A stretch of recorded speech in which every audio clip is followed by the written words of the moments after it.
캄보디아에서 속을 썩고 있던 서세원 씨의 유해가 마침내 한국에 도착하며 서울아산병원에 빈소가 차려졌습니다. 코미디언 이용식 씨는 빈소를 찾아가 후배인 서세원에게 마지막 인사를 전했는데 이용식은 침울한 표정으로 빈소에 있던 기자에게 말하길 개그맨을 웃기던 개그맨인 서세원은 내 바로 직계 후배여서 더더욱 안타까웠다. 빈소에 아무도 없어서 외로웠는데 내가 도착하니까 활짝 웃는 것 같았다. 라는 눈물의 심경을 밝혀 현장에 있던 이들을 숙연하게 만들었습니다. 서세원은 지난 20일 캄보디아에 차렸던 자신의 한인병원에서 사망했는데 유가족은 서 씨의 시신을 국내에 운구하려 시도했지만 캄보디아의 열악한 안치실 환경 때문에 울며 겨자 먹기로 결국 화장을 선택했죠. 서세원의 유해가 한국에 도착하자 장례식은 한국 코미디언 협회장으로 치러졌으며 기독교식으로 진행된 빈소 앞에 명패엔 목사 서세원이라고 적혀 있었습니다. 장례식장 전광판에는 유족으로 재혼한 배우자 김모 씨의 이름과 함께 딸 서동주 및 세 자녀 그리고 외조카와 며느리의 이름이 올라왔었죠. 하지만 살아생전에 이혼했던 전처 서정희의 이름은 없었습니다. 이마룡과 김은국 및 서른도 나아가 각 방송사와 기획사를 포함해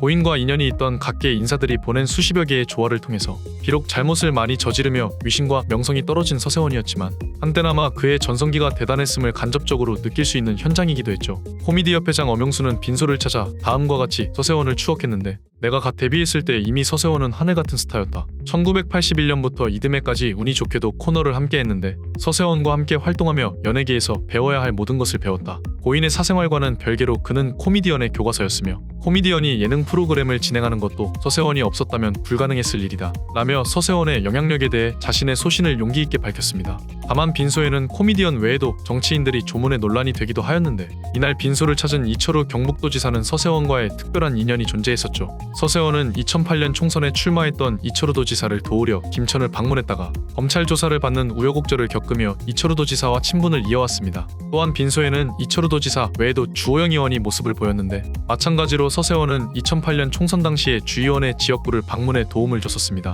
연결식은 5월 1일 오전 7시 40분이며 발인은 같은 날인 오전 8시로 예정되었고 연결식 사회는 코미디언 김학래 그리고 추모사는 엄영수가 담당합니다. 특이한 점은 인연이 없어 보이는 주진우가 추도사를 할 예정인데 그야말로 정치계 좌우 진영에 상관없이 생전에 다양한 인맥들을 사귄 듯 보입니다. 이처럼 많은 이들이 조문한 빈소였지만 여전히 풀리지 않는 답답한 분위기가 존재합니다. 유가족은 다음과 같은 전문을 통해 자신들의 억울한 심경을 토로합니다. 너무나 애통한 소식에 마음을 추스리지 못한 데다가 낯설고 납득하기 어려운 타국에서의 절차로 이제야 유가족의 입장을 밝힙니다. 우리 유가족은 캄보디아 경찰로부터 당뇨병으로 인한 심정지의 결과를 받았지만 여러가지 정황상 이런 사망 사유를 도저히 쉽게 납득할 수 없었습니다. 이에 정확한 사인 규명을 위해서 현지 한국대사관에게 수사를 요청했습니다. 한국대사관은 현장에서 수거한 링거 및 사건 수사자와의 면담 요청, 그리고 현장에서 발견된 물품 반환과 수거물품 리스트를 현지에 요청했지만 캄보디아 경찰 측은 수거물품에 대해 언제든지 인계해주겠다고 답변하면서도 요청할 때마다 매번 다른 이유를 들며 정당한 인계 절차를 계속해서 미루었습니다.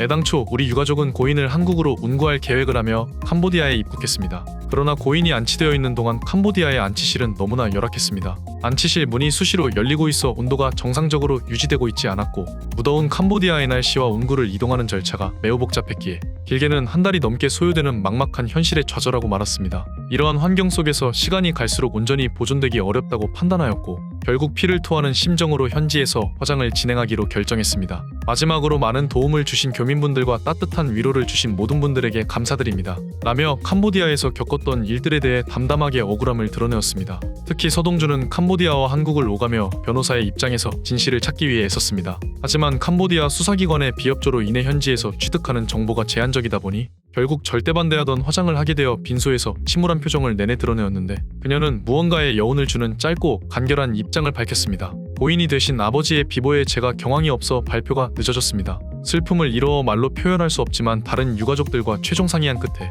28일자로 캄보디아 현지에서 결국 아버지를 화장하기로 결정했습니다. 그동안 저희 가족에게 따뜻한 위로를 주시고 자신의 일처럼 걱정해주신 분들에게 다시 한번 감사의 말씀을 전하며 앞으로 남은 삶을 더 의미있게 살겠습니다. 아직 결정되지 않은 한국에서의 절차는 가족들과 상의를 마친 뒤에 다시 발표하겠습니다. 이런 서동주의 짧은 입장문을 본 이들은 변호사의 전형적인 대답이라면서 사건에 의문을 가지고 있는 서동주가 향후 어떤 행동을 취할지에 관심을 두고 있죠. 현재 언론에서는 서세원이 성공한 사업가로 알려진 바와 다르게 빈털 빈털털이 신세로 전락하며 현지에서 어렵게 생활했다고 보도하지만 내부 속사정을 잘 아는 이들이 말하길 국내에서 일구었던 100억대의 재산은 물론 서정희와 이혼 당시 위자료 및 재산 분할에서 단 한 푼도 주지 않았다는 사실, 나아가 재혼녀에게 온갖 보석과 명품을 선물했다는 여러 목격담 등을 넘어 용인에서 50억대의 수익을 본 타운하우스 분양 사업, 그리고 고인이 사망한 현지 한인병원과 캄보디아에서 진행 중인 사업들을 감안해보면 현재 언론에 밝혀지지 않은 유산들에 대해 유가족들 간의 신경전이 대단할 것으로 예측했습니다. 더욱이 빈소에서 돈가방으로 보이는 재혼녀의 명품백을 서동주가 보자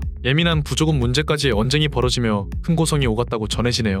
역시나 고인의 가족 관계가 복잡할수록 이런 유가족의 갈등은 당연한 현상이겠죠. 모쪼록 이번 사태가 잘 해결되길 바라는 심정으로 영상을 마치겠습니다.